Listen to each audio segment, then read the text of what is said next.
बादलपुर नामक गांव में सोनू और सुनीता का परिवार रहा करता था।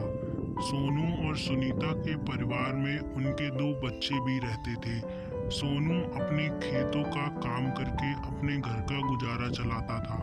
सोनू ने इस बार अपने खेत में धान बो दिए थे, लेकिन वह जब फसल बोता था तो उसकी फसल उगती नहीं थी। सुनीता का सपना था कि वह अपने खुद का एक व्यापार शुरू कर ले, लेकिन वह चाहती थी वह कोई खाने पीने का व्यापार खोले। लेकिन सुनीता और सोनू का परिवार खुश रहा करता था। उनको दो वक्त की रोटी अच्छे से नसीब हो जाती थी। एक दिन चिंटू ने कहा, माँ आप इतना अच्छा खाना बनाती हो। अरे आपने सुना कि चिंटू क्या कह रहा था? कह रहा था कि माँ आप इतना अच्छा खाना बनाती हो तो क्यों ना आप खुद का एक व्यापार खोल लो।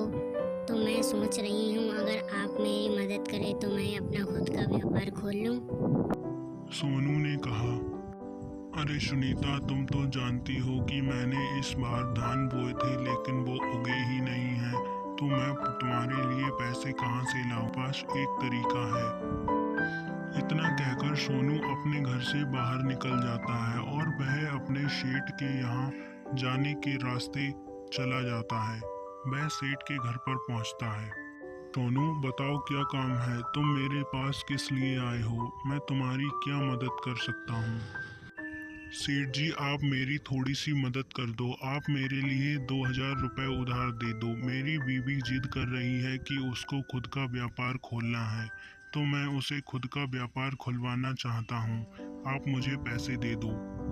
सोनू को पैसे मिल गए और सुनीता ने खुद का व्यापार भी शुरू कर दिया। सुनीता ने बाजार में मटर पनीर का स्टॉल खोल लिया था। उसका पहला दिन था।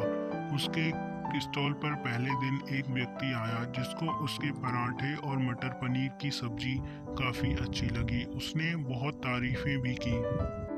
सुनीता अब डेली बाजार में अपना मटर पनीर का स्टॉल लगाया करती थी और दोनों चीज़ें बेचा करती थी।